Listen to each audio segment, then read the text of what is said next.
dihormati panel jemputan atau tokoh jemputan kita, Tuan Haji Samsul Bahrain. Seterusnya ahli kumpulan yang menggerakkan program kita pagi ini, saya Muhammad Arif bin Abu Zaid, Muhammad Arif dan Muhammad Ghazirullah. Seterusnya selaku MC kita pada tengah hari ini, seterusnya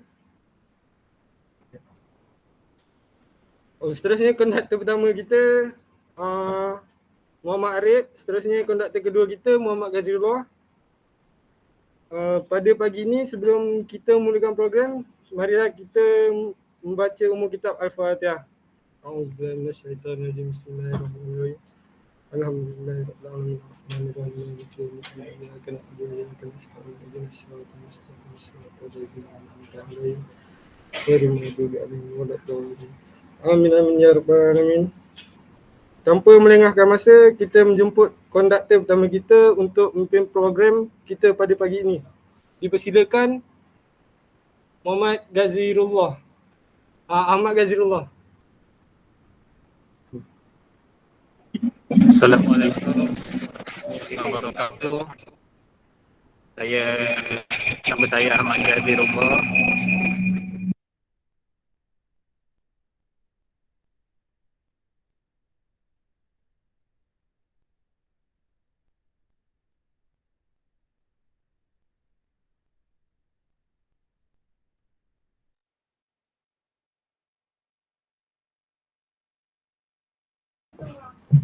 Assalamualaikum warahmatullahi wabarakatuh.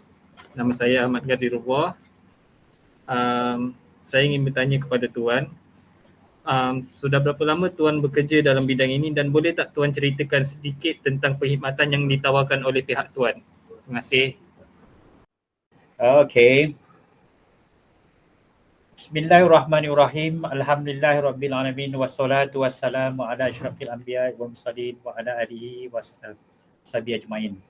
Yang saya muliakan Cik Suhairi, rakan ibu bapa yang sama kami anak-anak sama sekolah di sekolah Alam Shah. Anak saya yang bongsu pun bersama dengan anak Cik Suhairi di sekolah Alam Shah Putrajaya. Dan saya muliakan Puan Shima yang terkejut juga saya pada minggu lepas. Dia hantar mesej kepada saya, minta saya untuk berkongsi sedikit pengalaman dan juga apa yang sedang saya lakukan. Dan kepada anak-anak yang ada pada hari ini, ya, you all lebih kurang umur 19, berapa? 20 tahun? 21? Lebih kurang ya. Okey, anak saya yang sulung 28, anak nombor 2 27, nombor 3 22 dan yang bongsu tingkatan 5 di sekolah Alam Shah Putrajaya. Okey, saya nak menjawab tu sedikit, nak kena cerita sikit bagaimana latar belakang saya tadi tu. Sebab itu terus menjurus kepada apa yang saya buat, tetapi kena tengok dulu bagaimana saya mencipta apa yang saya buat. Okey. Di sini kepada anak-anak sekalian, pelajar-pelajar sekalian. Okey,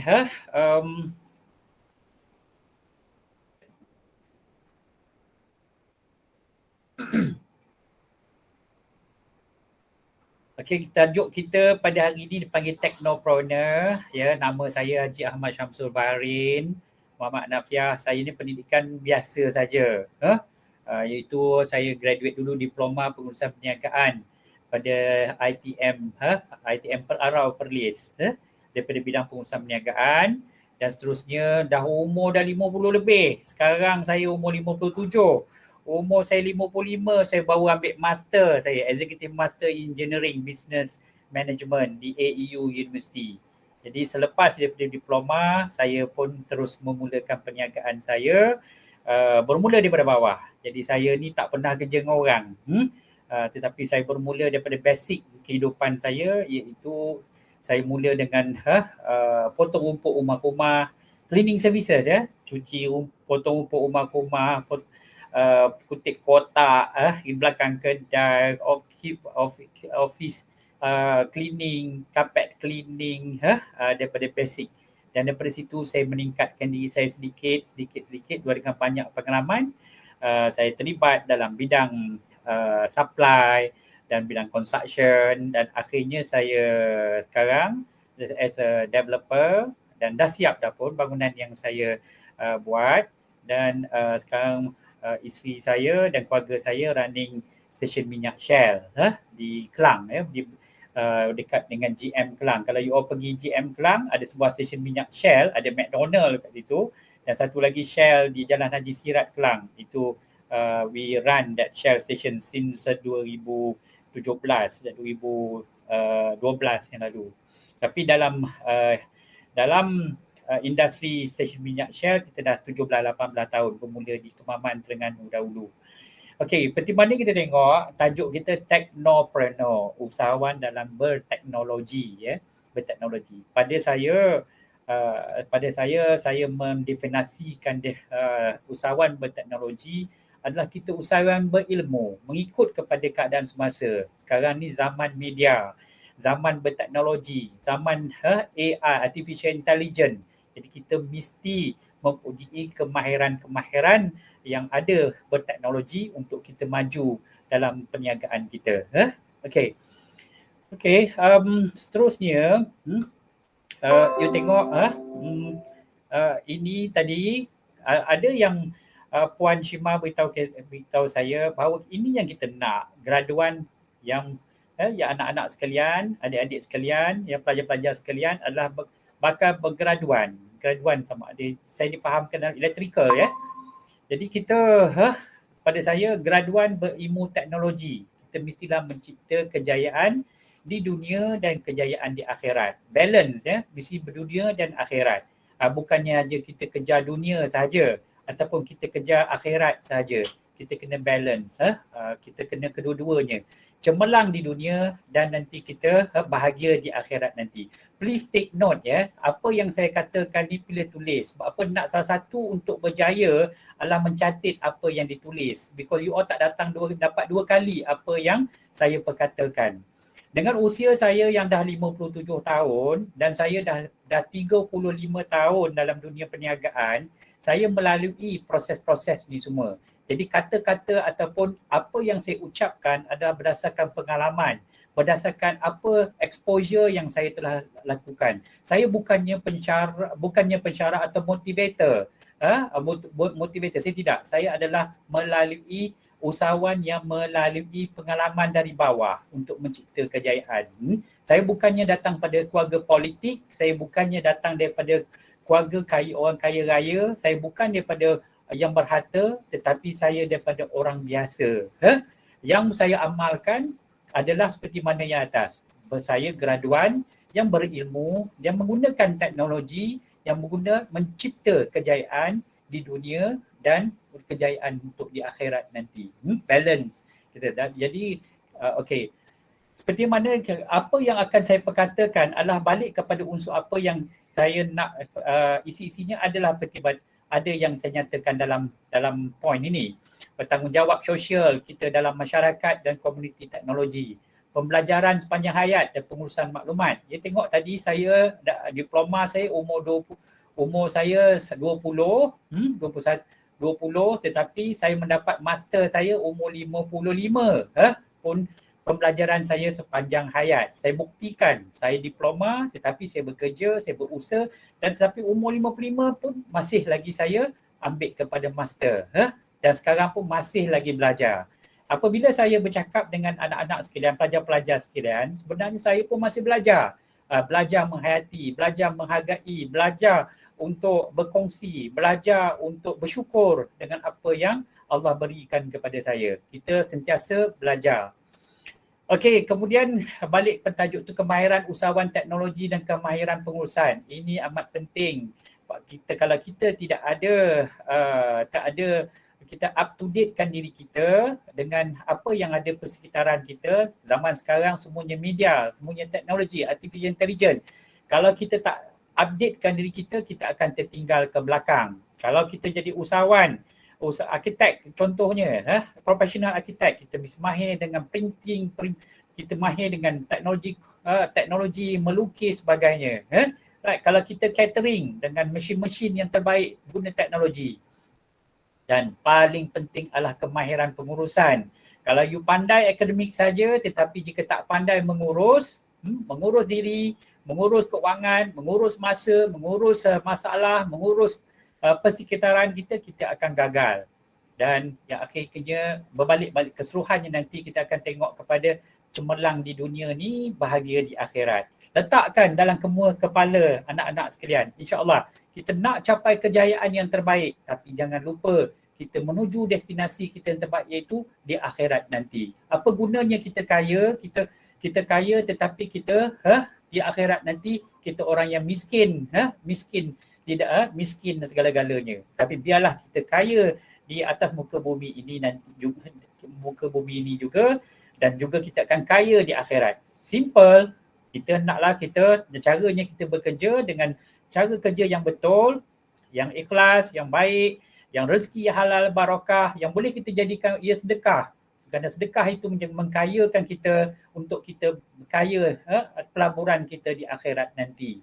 InsyaAllah. Dan untuk menjadi sumber yang bersedekah, bukan derma ya. Sumber derma dengan sedekah pada saya berbeza.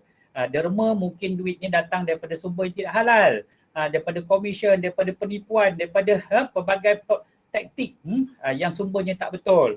Tetapi kalau untuk menjadi sumbernya untuk bersedekah, sumbernya mestilah halal, barakah. Sumbernya mesti daripada sumber-sumber yang baik, tidak ada penipuan, tidak ada perkara-perkara yang unsur-unsur yang tidak baik. Yang ini paling penting. Biarlah sedikit tapi berkat, bukannya banyak tetapi tidak ada timbangannya di sisi Allah Subhanahu Wa Taala.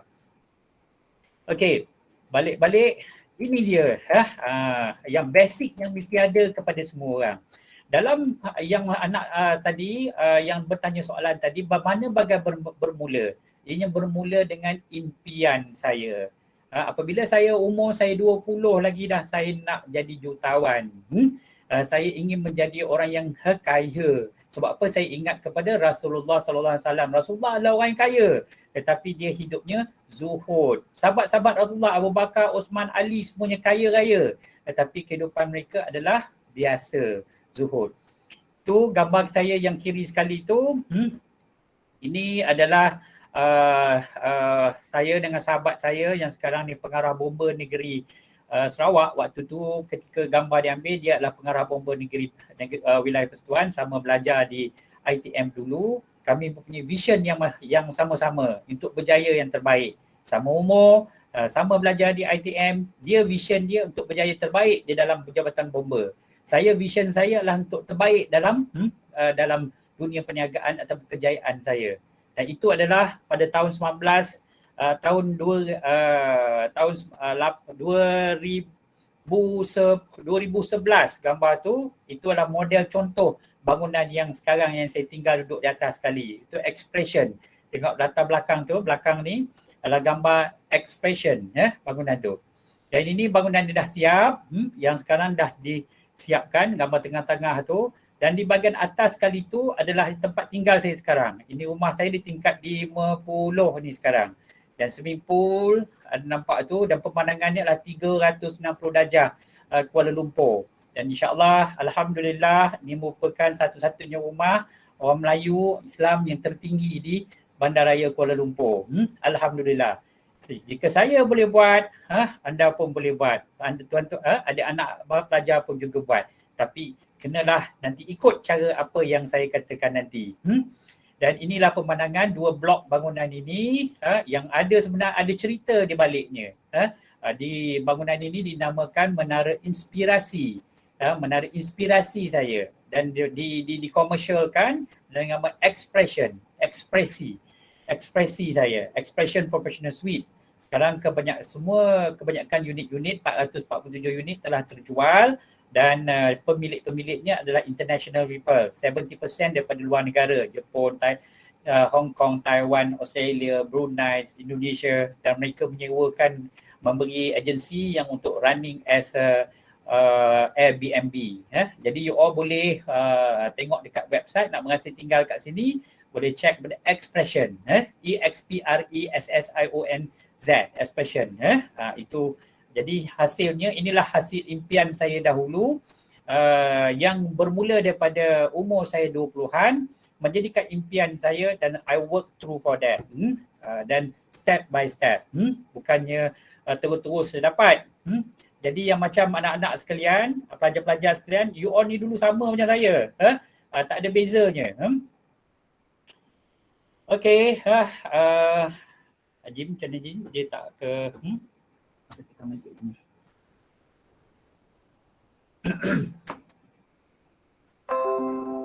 Okey. Basic. Sebelum you all nak berjaya apa? Inilah basic kejayaan kita. Adalah jaga hubungan dengan Allah dan jaga hubungan dengan keluarga. Itu mak saya. Ini gambar saya dulu waktu mak saya dengan mak saya semalam pun baru balik dari Pulau Kangsar melawat mak saya dan balik Kuala Lumpur dah pukul 2 pagi, 2 malam dengan anak-anak saya semua dengan mak saya. Mak saya umur 85 tahun. Itu saya jaga. Itu saya pastikan dari dulu, daripada awal muda, daripada umur saya belasan tahun sehingga sekarang saya utamakan mak. Saya tak nak kecil hati mak. Saya jaga mak. Saya jaga hati mak. Itu basic. Nak mencapai kejayaan lah jaga mak dan ayah. Jangan sekali-kali kita kecilkan hati mereka. Kerana doa mereka adalah paling berkat. Doa mereka adalah yang paling mustajab. Jadi pelajar-pelajar sekalian, remember that. Awak nak berjaya macam mana pun mak ayah kena jaga. Kena jaga. Bukannya jaga duit. Bukannya jaga mak ayah, bukannya nak duit banyak dengan kita. Tetapi dia nak kita cakap yang baik, kita hormat, dengar cakap. Kita tunjukkan apa kejayaan kita. Jangan cerita kesusahan je pada mak. Ini time minta duitnya kat mak. Bila time yang baik-baik kita nak cerita kita dengan kawan-kawan. Tak boleh. Saya apa-apa pun saya dengan mak saya dulu. Saya cerita dengan mak saya dulu. Saya boleh bercakap dengan mak saya 1 jam lebih dengan telefon. Bercerita dengan mak. Apa benda. Jadi saya rasa ada masanya saya balik kampung walaupun saya dah umur 50 lebih, 57 saya akan suruh mak saya usap kepala saya. Jadi usap kepala saya akan peluk mak saya, akan duduk manjakan diri saya. Seperti mana saya kecil-kecil dahulu. Jadi yang itu saya nak, mak akan rasa, dia rasa sejuk hati dia dan saya rasa saya dapat mengembirakan hati dia. Dan itu adalah anak-anak, gambar seterusnya adalah anak-anak saya. Yang you all nampak, yang hujung kanan sekali anak sulung saya sekarang 28 tahun, graduate chemical engineering Harvard University. Nombor 2 yang perempuan, 27 tahun sekarang, graduate America, Bloomington Bloomington University, double degree accounting and finance dan kemudian master in finance di Edinburgh University Scotland. Nombor 3, sebelah saya tu yang sebaya dengan anak Cik Suhairi, sekarang tingkatan 5, Sekolah Sultan Alam Shah Putrajaya. Alhamdulillah, insyaAllah targetnya dapat 9A, sama dengan anak Cik Suhairi. Sekolah Alam Shah adalah sekolah yang sekolah lelaki terbaik dalam Malaysia. Dan nombor hujung sekali, anak saya yang ketiga, dulu tiga-tiga anak lelaki saya adalah Sekolah Alam Shah Putrajaya. Dan yang hujung Hazim yang sekarang membantu saya sebelah ni, dia di University of New South Wales, Australia, Sydney, buat tahun ketiga accounting. InsyaAllah akhir tahun ni nanti akan tamat. Okey, seterusnya kita sedikit. Ini anak-anak sekalian awak. Saya dengan awak sama saja. Tak ada bezanya. Saya bukan datang daripada anak orang kaya. Saya bukan datang daripada anak orang politik. Saya bukan datang daripada jutawan ke tidak. Tapi gambar ni kita sama. Bermula dari biasa. Gambar saya tengok yang pada kecil. Gambar saya orang kampung. Atas sekali belah kiri tu. Saya orang kampung. Saya belah kanan sikit duduk. Duduk. Tetapi ayah saya dah bawa Mak Saleh datang rumah saya daripada kecil-kecil. Itu beza pemikiran kita orang telah dibawa oleh ayah saya cikgu, tetapi bawa kami berfikiran luar biasa. Dah bercampur dengan orang putih, bercampur dengan peringkat-peringkat atasan. Bukan peringkat atasan orang kaya, tapi peringkat atasan yang luar daripada kebiasaan orang kampung. Tu saya, sekolah rendah saya pun sama juga dengan awak, sekolah biasa, dan sekolah menengah saya belah kanan sekali saya sekolah high school setapak. Tingkatan 1 dan 3 saya sekolah agama, sekolah Izzuddin Shah Ipoh Perak, asrama penuh, dan situlah saya belajar basic agama, kehidupan dan berasrama. Dan kemudian saya di tingkatan 4, 5, 6 di Sekolah Menengah Tinggi Setapak Kuala Lumpur. Saya bercampur India, Cina, Melayu, Sikh dan sebagainya. Jadi tingkatan 1 dan 3 saya bercampur dengan keagamaan, pelajar-pelajar agama saja. Dan tingkatan 4, 5, 6 saya bercampur dengan pelbagai bangsa. Jadi banyak pengalaman dan banyak pendedahan. Ini saya tekankan nanti. Banyakkan pengalaman dan banyakkan pendedahan. Apa yang saya bina hari ini adalah kerana saya banyak pengalaman dan saya banyak didedahkan dengan pelbagai keadaan. Dan bawah sana tu, belah kiri sekali saya ujung, sekali belah kanan berdiri, badan kurus keding. Kurus keding diri, pakai baju tangan panjang. Itu tengok badan saya tu pun masa tu umur 19 di ITM Perlis, Diploma Perusahaan Perniagaan. Badan keding, bukan macam hari ni. Badan, kalau awak pun badan keding, saya pun badan keding juga. Kuih cicak kobeng dia kata waktu tu. Dan yang tengah-tengah tu adalah bila saya dah berjaya, alhamdulillah. Saya tak lupa kawan-kawan, networking saya, kawan-kawan ITM, kawan-kawan sekolah menengah, saya sentiasa berkawan. Saya sentiasa bercampur dengan kawan-kawan. Itu pentingnya sekarang. Yang saya nak katakan kepada anak-anak yang ada, pelajar-pelajar ada sekarang, get a good networking, berterusan, berkawan dengan kawan-kawan. Jaga kawan-kawan yang ada pasal ini very, very important di masa hadapan. Okay. Balik. Saya nak, ini you all boleh catat, you all ambil gambar, snap. Snap apa yang saya ingredient yang mesti ada untuk kita berjaya. Dalam apa bidang pun yang kita nak buat, mesti ada ini. Mesti ada perkara-perkara begini. Ambil gambar ni, kita orang biasa tapi berfikiran luar biasa. Tak semestinya kita nak jadi orang yang luar biasa ya untuk berjaya. Tapi kita orang biasa, pemikiran kita tu mesti luar biasa. Okay, jaga hubungan dengan Allah, jaga hubungan ibu bapa, kita mesti ada dream. Apa benda yang dream yang awak nak buat? Apa benda yang awak nak jadi? Umur awak 25, umur awak 30, umur awak 40 besok biar apa? Vision and mission, wawasan awak macam mana? Bila awak 50 besok macam mana? 60 besok macam mana? Jangka panjang, jangka pendek. Milestone, maksud saya milestone, perancangan jangka pendek, jangka panjang. Jadi umur sekarang baru 20 katakan. Umur 25 macam mana? Umur 30 macam mana? Catatkan, cari satu buku berkulit keras, declare pada tahun ini, pada tahun ini 22 hari ni, cantik tarikh hari ni. 22 bulan 3 tahun 2022. Catat hari ni. Daripada Encik Tuan Haji Syamsul kata, aku kena catat apa yang aku nak jadi, milestone aku, batu arah, batu tanda. Macam kita lalu kan nak kampung lagi 10 km, lagi 20 km, 30 km lagi. Jadi perjalanan hidup tu kita kena catat. Umur sekarang aku 20. Di mana aku umur 25? Apa aku 30? Aku di mana 35? 40? 50? Di mana nanti? Macam saya dah letakkan milestone ini daripada umur saya 20. Saya dah letak dah. Saya dah berfikir kerana melalui apa? Saya suka membaca buku. Saya suka bercampur dengan orang-orang yang senior. Jadi saya tengok kepada sejarah hidup Rasulullah sebagai panduan saya. Jadi sebab saya tengok kepada Rasulullah daripada umur 8 tahun sehingga umur 12 tahun Rasulullah jaga kambing. Jadi Rasulullah improve kepimpinan dia. Jaga kambing ni bukan senang. Kambing berpuluh-puluh ekor milik orang penduduk kota Mekah. Jadi Rasulullah berfikir untuk memimpin kambing, gerombolan kambing ni. Di mana nak makan, kambing yang sakit, kambing yang bermasalah. Inilah kita belajar leadership, planning, accountability, belajar kepada responsibility. Dan kemudian Rasulullah pula umur 12 hingga umur 20. Selama 8 tahun Rasulullah ikut kepada bapa saudara dia Abi Talib. belajar berniaga. Daripada Mekah bawa barang dagangan ke Madinah. Jadi Rasulullah melalui padang pasir, melalui naik unta. Jadi kesusahan-kesusahan tu. Janganlah terus-terus kita nak laju ke depan. Jadi sedangkan Rasulullah sendiri pun mesti step by step pada ikut perlahan-lahan dapatkan pengalaman pendedahan.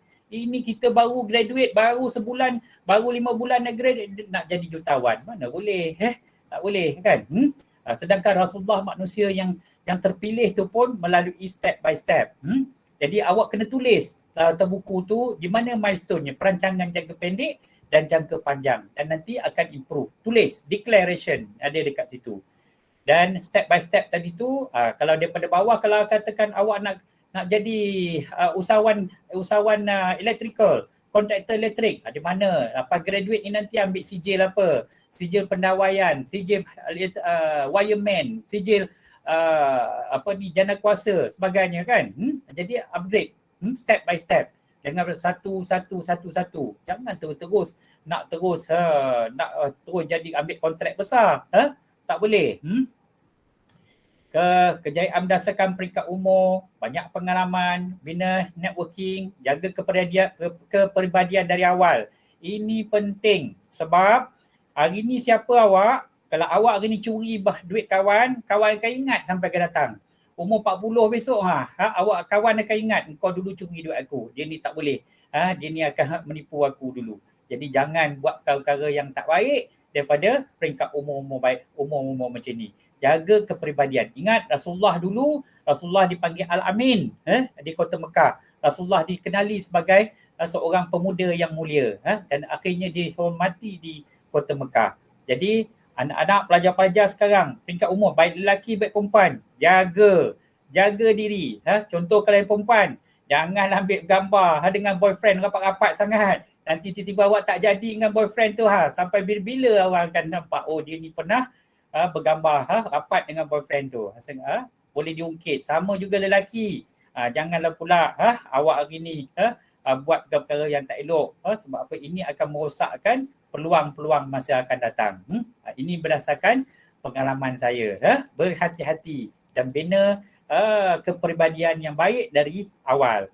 Disiplin diri. Janganlah pada peringkat umur. Tengok saya tak ada janggut kan? Saya pada saya belum lagi sesuai untuk janggut. Memang sunnah untuk memakai janggut, tetapi banyak sunnah-sunnah lain lagi yang boleh saya pakaikan. Jaga diri, jaga baik, segak, jangan tak perlu. Boleh janggut ada masanya nanti, tetapi kita kemas, segak, baik, tolong mak, jaga keluarga baik dengan itu pun sunnah-sunnah Rasulullah.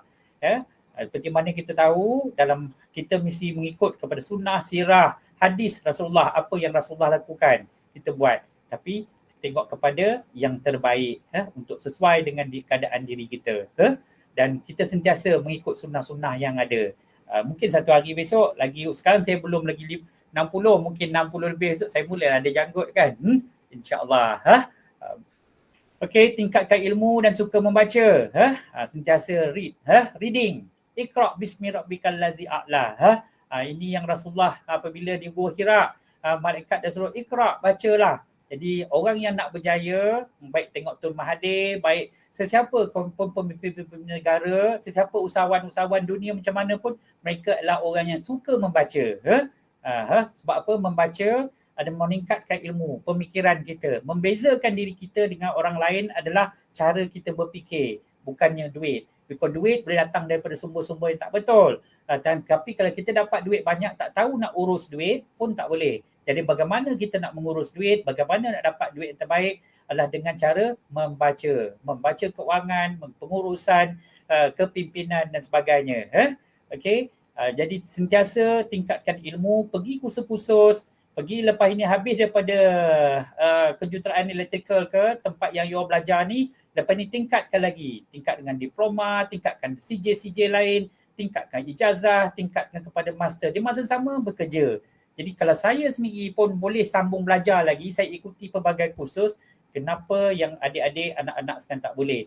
Tapi kalau you all hanya fikirkan kerja, tak ada tingkatkan ilmu, you akan tinggal ke belakang.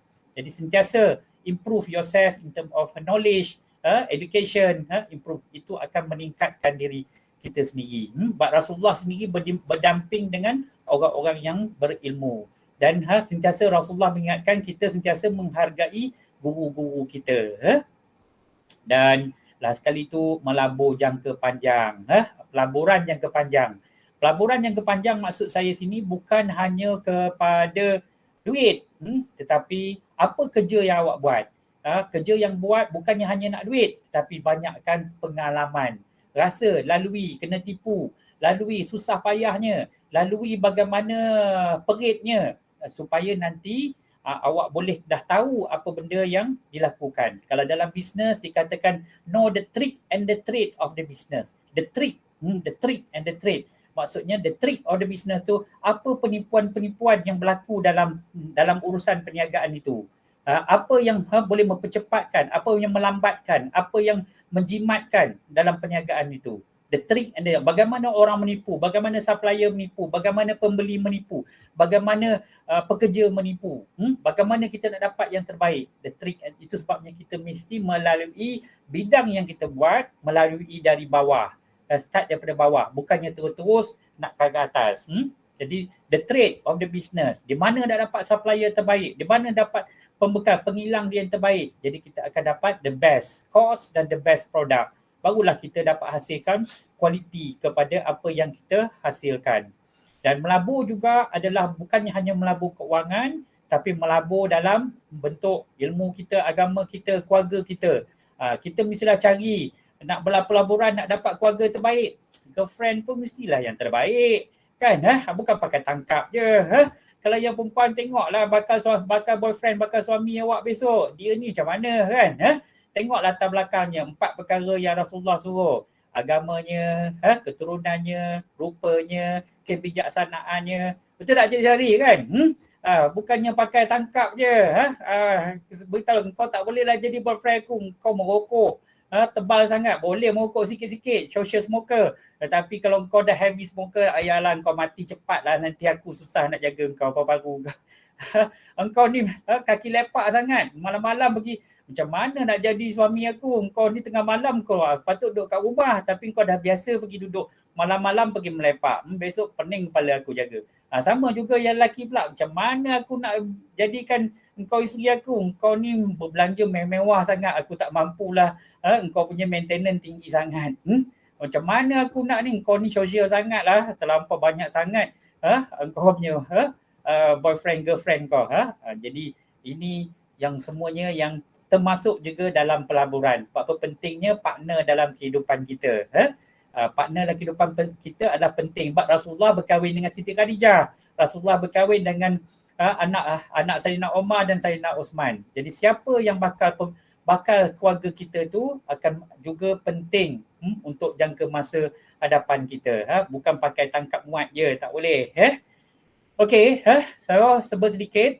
Itu yang saya nak katakan, itu ingredient yang you all kena ambil gambar tu yang saya sediakan tu, snap it dan sentiasa jadikan ini sebagai panduan kepada you all, insya-Allah. InsyaAllah ini yang saya amalkan, apa yang saya lalui dalam proses-proses saya nak naik kepada apa yang ada hari ini.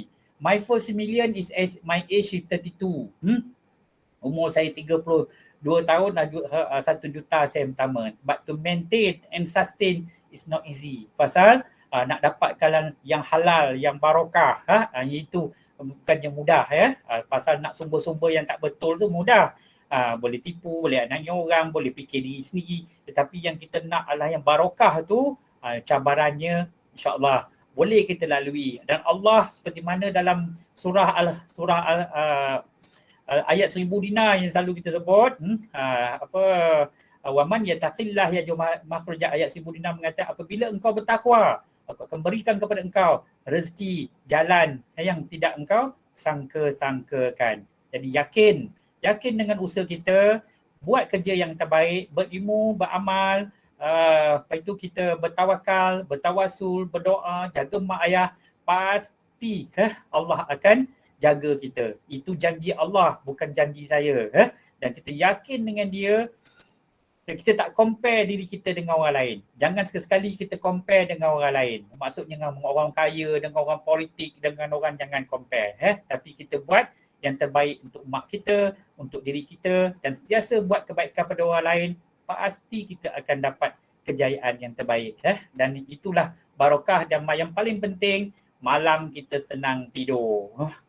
Kita senang, malam letak je kepada baca kursi 3 khul, terus tidur. Dengar-dengar azan besok, sebelum azan subuh besok, jaga. Itulah kekayaan yang sebenarnya. Dan yang lain-lain, macam hari ini, Alhamdulillah, Allah bagi rezeki dekat saya. Allah, anak-anak sekalian mungkin nampak saya bercakap, tetapi sebenarnya Allah bagi rezeki dekat saya. Sebab apa? Saya berkongsi ilmu. Semoga ianya bermanfaat kepada pelajar-pelajar semua. Bapa Allah akan question kepada saya besok apabila 3 perkara yang boleh saya bawa apabila saya mati nanti. Satu adalah doa pada anak yang soleh. Kedua, sedekah saya. Yang ketiga adalah ilmu yang boleh memberi manfaat kepada orang lain. InsyaAllah jika kita sentiasa adakan perkara-perkara itu dalam pemikiran kita, kita akan selamat. Kita nak berjaya di dunia, berjaya di akhirat, dan sentiasa dalam fikiran kita, kita nak jadi jutawan. Jutawan ilmu, jutawan hati, jutawan dalam kepribadian kita, dan jutawan kita di sisi dengan Allah yang kurniakan. Dan jangan compare dengan orang lain. Okey, berbalik-balik kita asal tadi. Jadi kalau permulaan perniagaan saya start tadi dengan potong rumput rumah-rumah, cuci kereta, cleaning services. Kemudian saya ikut kawan, ada buat kerja kontrak kecil-kecil. Saya ikut pergi kelas, saya pergi ambil kursus kontraktor, sijil kontraktor kecil. Saya pergi kursus kontraktor, peringkat seterusnya saya di award sebagai pelajar terbaik. Dan dari situ saya minta lesen. Saya lesen tak minta lesen, saya tak ada duit. Saya tak ada duit. Nak buat lesen pun bukannya senang. Beribu kan. Jadi saya tumpang lesen orang. Gunakan lesen orang, saya belajar daripada orang lain. Jadi saya mengumpul duit. Saya bukan beli motosikal, saya bukan beli kereta, saya beli tools, saya beli barang-barang, mesin cuci kapet, mesin potong rumput. Setiap duit yang saya dapat, saya beli tools yang untuk memudahkan saya kerja. Bukannya saya beli motosikal. Saya beli motosikal pun dulu motosikal second hand, pernah kena tarik pun. Tapi motosikal pun tu pun masih ada lagi saya simpan. Kenangan saya, bagaimana susahnya saya bermula satu ketika hari itu dulu. Tapi hari ini alhamdulillah saya ada BMW, saya ada Mercedes, saya ada rasa dah round the world, 48 country around the world. Saya ada, alhamdulillah. Dan perbezaan saya dengan orang lain, ya saya tidak ada datuk, saya tak ada apa-apa, saya tak kisah benda tu semua. Tapi saya ada kenderaan saya semua single digit. Contohnya nombor 1, WKH 1, Wilayah Persekutuan, AGY 2, Negeri Perak, nombor 2, TAY 3, itu Negeri Terengganu, BCC 4, KDL 5. Jadi saya itu nombor-nombor. Kereta semua orang ada kereta kan. Mercedes, BMW ke apa semua orang ada kereta. Tapi nak dapat nombor, bukan semudah yang nak dapat nombor. Alhamdulillah. Jadi rahsianya tadi adalah cara kejayaan tadi, apa yang saya katakan tadi semua, tapi buat sesuatu benda mesti step by step. Ilmu, tingkatkan networking, tingkatkan. Bukannya terus naik ke atas. Okey, nanti kita akan terus balik nanti dengan soalan-soalan yang lain, tapi itu sedikit bagaimana saya bermula. Bagaimana saya bermula tadi dari basic yang menggunakan modal yang sedikit. Modal nak tahu macam mana saya beli mesin rumput dulu. Sebelah macam mana saya dapat.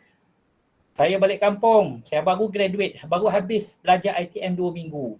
Saya ni cuti sekolah kerja.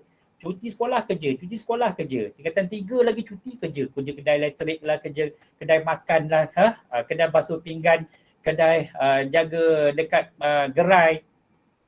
Cuti tingkatan 5 saya jadi office boy siang, malam saya kerja hotel, jadi waiter kat hotel, hari Minggu jadi catering, macam-macam. Hari lainnya saya ambil video, ikut orang bawa video kenduri kahwin, ambil gambar, pengalaman macam-macam pengalaman. Cuti kerja. Okey, apabila saya habis di ITM pula, saya pun lepas saya form 6, saya kerja di supermarket macam Metro Jaya tu pernah kerja. Kemudian saya bekerja dengan shipping company, cuti je kerja. Tapi saya cuti zaman waktu bercuti. Cuti sekolah kerja, bukan cuti sekolah saya melepak kat rumah. Saya tak pernah melepak kat rumah. Sebab waktu tu ayah saya ni masih syukur alhamdulillah. Ayah saya dia suruh saya bekerja. Bukan kerana duit. Tapi dia kata Syam sementara Syam bapak tengah kuat, biar Syam susah. So besok bila bapak dah tak kuat, dah tak kuat, Syam senang. Jadi dia kata jangan kisahkan berapa duit orang tu nak bayar. Sebab apa Syam masih lagi di bawah tanggungan bapak. Selagi sampai sebelum umur 21, Syam masih lagi di bawah tanggungan bapak. Bapak lagi tanggung kau. Jadi kalau setakat pergi kerja, asalkan orang tu boleh bayar kau pergi kerja, balik kerja, taman bas ke apa, dah cukup dah. Lain tu masih ditanggung. Itulah semangat saya yang bermula pada situ, iaitu dapatkan ilmu, pengalaman. Ilmu dengan pengalaman, bukannya pasal duit. Berbanding dengan sekarang, yang pelajar-pelajar ada sekarang, bila nak bekerja, berapa duit dapat? Berapa ringgit dapat? Berapa ribu, berapa ratus dapat? Betul tak? Kebanyakan nak bertanyakan begitu. Berkira pasal duit. Pengalaman tak ada, tak banyak, ilmu tak ada, tetapi demand for money. Ingat, bila kita bekerja dengan orang bayar bukannya nak selesaikan masalah kita. Tapi sebenarnya dia nak selesaikan masalah dia, kerja dia. Kita nak dapat duit banyak tu adalah masalah kita. Bukan masalah tuan punya. Jadi kita selesaikan masalah orang, tuan punya tempat bekerja tu, barulah dia akan bagi duit, ganjaran yang lebih kepada kita. So, jangan peringkat awak, umur awak ni, umur anak-anak ni sekarang, jangan fikirkan sangat so much about monetary reward, but think about how much experience, how you to gain peluang untuk membelajar apa yang ada di tempat itu. Okey, kita nanti terusnya. Dalam pada tu nanti kita bercerita, kita berkongsi benda yang lain. Next, kalau ada soalan. Alhamdulillah. Terima kasih atas perkongsian yang tuan kongsikan sebentar tadi. Seterusnya saya serahkan kepada penanya kedua, iaitu Muhammad Arif untuk bertanya soalan selanjutnya.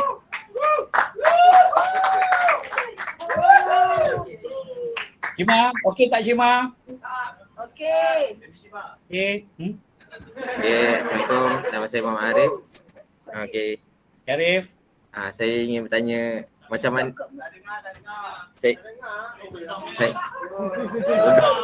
saya ingin bertanya macam mana Tuan Haji dapat dana dan modal untuk membangunkan bangunan Expression, dan macam mana nak generate duit, sebab apa yang saya nampak Expression ni dapat banyak award dan pengiktirafan dari lokal dan international. Okey. Sebelum kita ni kita ambil contoh Rasulullah ya. Rasulullah berjaya, Rasulullah dilantik kurniakan oleh Allah seorang pemimpin yang baik. Tapi Rasulullah dikelilingi oleh sahabat-sahabat yang baik. Ali, Sayyidina Ali sepupu dia, Osman, Abu Bakar, Omar, semua ada. Jadi samalah dalam dunia perniagaan, kita ni kalau seorang-seorang diri tak boleh. Kita kena ada partner, kita kena ada kawan, kita kena ada professional people bersama dengan kita. Apa basic tu. Jadi bagaimana kita nak dapat kepercayaan orang lain? Mestilah kita mempunyai kepribadian, kita mempunyai ilmu, mengenai kemahiran dalam bidang tu. Yang penting ingat, tulis perkataan ni saya kata, know who and then know how. Know who and know how. Sebelum kita nak berjaya, kita kena dapatkan know how dalam bidang yang kita nak bina tu. Contoh bila saya nak buat bangunan saya sekarang 53 tingkat ni. Tapi sebelum tu saya dah buat bangunan banglo, saya dah buat bangunan 10 tingkat, saya dah buat bangunan 18 tingkat, saya dah buat pusat latihan bomba di Terengganu. Right, jadi daripada situlah kemahiran yang saya ada itu menjadikan saya ada know how to do it. Itu modal tu. Jangan fikir itu modal kita tahu apa benda yang kita buat. Kita mahir dalam bidang yang kita buat. Bukannya kita commission earner, bukannya kita ni orang kata tukang commission, jadi pelobi je. Tapi kita betul-betul orang yang tahu dalam bidang yang kita buat. Contohnya kalau awak besok keluar daripada electrical, tahu kerja-kerja pendawaian, tahu apa itu genset berapa kV, 6 kV, 11 kV, 9 kV, tahu betul-betul menggunakan, tahu bagaimana menjaga bangunan kecil, substation, compact substation, tahu kepada apa itu bangunan yang besar, bagaimana electrical, mechanical building tu, betul-betul tahu. Jadi apabila kita dah tahu know how, kita di masa yang sama kita mencari know who. Know how and know who. Know who adalah siapa yang kita kenal. Orang akan kenal kita orang yang baik. Contoh kita ambil Rasulullah. Rasulullah dulu apabila Siti Khadijah nak mencari nak mengurus perniagaan Rasulullah, waktu tu Rasulullah umur 20, Siti Khadijah mencari seorang pengurus. Jadi Siti Khadijah radhiyallahu anha adalah jutawan di kota Mekah. Dia mencari seorang pengurus. Dan Abi Talib, bapa saudara Rasulullah, dapat tahu, pergi berjumpa dengan Siti Khadijah. Dan Siti Khadijah, Abi Talib kata, "Ya Rasulullah, ya Siti Khadijah, aku dengar engkau nak mencari nak mencari pengurus perniagaan engkau. Aku nak rekomenkan anak saudara aku Muhammad." Abi Talib bapa saudara Rasulullah. Jadi Abi Talib dah juga orang kaya di kota Mekah, memperkenalkan kepada Siti Khadijah, "Ya Siti Khadijah, kau kenal tak Muhammad, anak saudara aku?" Ya, Siti Khadijah kata, "Aku kenal. Bahawa Muhammad dipanggil Amin, pemuda yang amanah, pemuda yang baik di kota Mekah." Jadi daripada situlah pentingnya know who. Dapat bayang tak apa saya cakapkan ni? Boleh tak saya masukkan know who? Jadi maksudnya kita kena kenal. Kena kenal dengan orang-orang yang berpengaruh, bukan berpengaruh politik apa tidak, tapi sedikit, tapi kita kenal dengan orang yang profesional dalam bidang dan mereka mengenali kita kerana kita telah juga berjaya dalam bidang yang kita buat. Itu juga adalah modal. Okey, apabila modal tadi know how and know who dikumpulkan, bergabung bersama, jadi ada orang yang mahir arkitek, ada orang mahir engineering, ada orang mahir quantity surveyor, landscape, semua digabungkan dan subjeknya untuk membangunkan satu tempat. Contohnya katakan, saya beli tanah. Bila saya beli tanah, untuk mendapat jadikan tanah ini tempat yang terbaik, saya mesti dapatkan nasihat daripada profesional, daripada orang-orang yang terbaik. Dan apabila orang-orang yang terbaik yang saya kumpulkan sini, arkitek yang terbaik, engineer yang terbaik, kontraktor yang terbaik, rakan yang terbaik, nanti dapat tak? Bank percaya tak? Bank akan percayalah. Bank akan percaya kerana orang-orang yang menjaga projek ini adalah orang-orang yang terlibat dalam projek ini adalah orang-orang yang terbaik. Terkenal kerana arkiteknya, terkenal kerana servis engineeringnya, terkenal dengan kejayaan projek-projek. Jadi bank akan bagi loan tak? Bank akanlah bagi loan, kan? Okey, apabila kita tadi juga kita mempunyai networking pasal nama kita baik, kita ada rakan baik. Dulunya waktu bangunan ni tadi, saya dah bina pada umur saya lebih kurang 40, sekarang dah 2014, tahun 2013 mula construction ya dulu ya. Sekarang saya umur 57. Okey, jadi waktu tu umur 50-an, awal 50-an, pertengahan akhir 40-an, waktu tu networking saya ramai tak? Kawan ITM saya ramai, kawan-kawan adik saya, kawan-kawan keluarga saya, kawan-kawan belajar ramai. Ada kerja di bank, ada kerja di majlis perbandaran, ada arkitek, ada engineer, ada juga. Jadi mereka ni akan bantu saya. Jadi sesuatu pekerjaan tu yang lambat jadi cepat tak? Dia permudahkanlah. Jadi kalau file tu baru masuk, kita tanpa rasuah, tanpa apa, tanpa penipuan, jadi dia orang tolong tak? Dia tolonglah pasal cara yang kita buat tu semuanya dengan betul. Dia percaya kontraktornya betul, arkiteknya betul, perancangannya betul. Jadi semua proses tu akan jadi cepat. Jadi modal sedikit tak? Modal jadi sedikit lah. Tak keluarlah banyak. Kalau sepatutnya sampai nak dapat approval jadi bertahun-tahun, jadi 6 bulan dah dapat approval.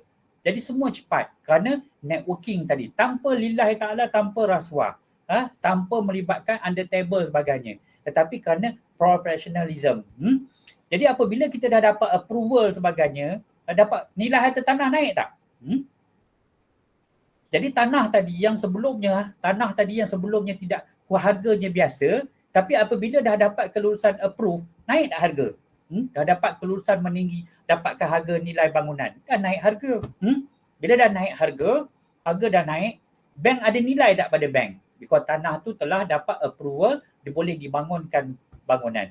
Okey, bank pun sebabkan networking, bank pun percaya projek ini adalah projek yang ada nilai tinggi, yang boleh dijual, yang ada dipunyai oleh konsultan-konsultan yang bernilai tinggi, berprestasi tinggi. Jadi nilai projek sangat tinggi dan bank pun memberi kemudahan bank modal pinjaman. Kerana risikonya sedikit. Sebab apa? Dijagai, dibina, didevelop oleh orang-orang yang berprestasi tinggi. Right? Bukan orang politik. Bukan orang politik. Kalau orang politik, bank takut. Pasal entah-entah duit tak bayar balik. Sorry, minta maaf saya cakap. Tetapi maksudnya profesional. Profesional dalam bidang yang kita buat. That's why you all kalau nak jadi saudara mesti entrepreneur yang betul-betul teknologi yang tinggi, yang faham, yang profesional betul-betul. Bukan yang kata kalau saya kata cak ayam pun tak boleh, kata sardin cak ayam tu sedap kan. Tapi yang betul-betul yang tinggi, bernilai tinggi, prestasi tinggi. Okey, jadi apabila dah kelulusan dah bank dah ada, sekarang persoalannya pula kita menjaga construction. Jadi saya sendiri jaga construction. Tadi pengalaman saya yang dah buat bangunan banglo, buat 10 story, 18 story, buat kompleks, saya jaga sendiri. Siang malam saya jaga sendiri. Piling saya jaga, malam concreting saya jaga. Cepat tak projek jalan? Cepatlah projek jalan. Ada tak masalah dekat site? Bila saya sendiri yang jaga dekat site, saya jaga sendiri hands on siang malam. Saya tak ada ambil banyak-banyak projek. Saya tumpukan pada minimumkan cost, maksimumkan profit. Jadi kualiti jadi tinggi. Dan bila bangunan cepat, menarik tak kepada pembeli? Pembeli akan tertarik. Kerana satu, ia cepat dan mereka kata projek ini nanti tak akan jadi projek tergendala. Jadi ramailah yang akan membeli, ramailah yang akan melabur, membuat pembelian kepada projek ini. Jadi dengan sini nanti, kesannya nanti cepatlah terjual. Cepatlah pembeli. Sebab pembeli-pembeli melihat siapa yang arkiteknya, siapa yang membinanya, apa yang ada masalah tak kepada projek tersebut. Jadi dengan cara begitu, pembeli-pembeli cepat, dan apabila pembeli cepat membeli, bank pun happy, kontraktor pun happy, semua orang akan happy. Dan tak ada pula masalah dari segi pelanggaran undang-undang. Contohnya ada keretakan kepada bangunan, ada kebakaran, ada pekerja-pekerja Indonesia, pekerja-pekerja haram, ada masalah kemalangan sebab tu construction. Jadi dengan tak adanya perkara-perkara begitu, menjadikan projek itu bernilai tinggi dan cepat disiapkan. Dan apabila cepat disiapkan, kos jadi rendah. Kos jadi rendah dan pinjaman bank cepat diselesaikan. Dan kita buat profit. Okey? Itu sebab tuan. Minta maaf tuan. Saya nak tanya satu soalan. Ya. Dalam tuan bekerja dalam bidang usahawan ni, apa kegagalan yang tuan pernah alami paling besar? Kegagalan kita ditikam belakang, kita dianiaya, kita dicaci, kita disaman, kita bermacam-macam lah yang kita. Tapi satu je kita pegang. Bahawa kita buat dengan betul, kita tak tipu orang, kita tak aniaya orang, biarlah orang buat begitu. Sebab kita tengok apabila Rasulullah sendiri sedangkan Nabi Yusuf pun dianiaya oleh adik-beradiknya, sedangkan Rasulullah pun dianiaya oleh penduduk kota Mekah, sedangkan Nabi Ibrahim dan sedangkan semua nabi-nabi berdepan dengan kesusahan-kesusahan begitu. Jadi kita take it positif. Tengok kepada rasul-rasul, nabi-nabi sebagai contoh dalam kita menghadapi cabaran-cabaran kehidupan. Jadi kegagalan, saya tidak mengalami kegagalan, saya cuma menghadapi cabaran. Kegagalan saya tak ada, tetapi saya menghadapi cabaran. Sebab kenapa saya tak ada mengalami kegagalan? Sebab saya naik step by step. Saya tak berlari naik tangga. Saya berjalan kaki. Ada waktunya kalau tangga kita naik, kita berhenti. Lepas tu naik balik, berhenti. Kita tak turun ke bawah, kita tak terjatuh ke bawah. Sebab lagi satu kerana lifestyle saya simple. Sebab saya tak terlibat dalam politik, saya tak terlibat dalam perkara-perkara yang bermasalah, jadi menjadikan kos hidup saya simple. Okey, jadi kegagalan adalah ranjau-ranjau dalam kehidupan. Bukan, jangan jadikan kegagalan, tapi ibaratkan satu hurdle yang perlu kita hadapi. Okey. Lagi?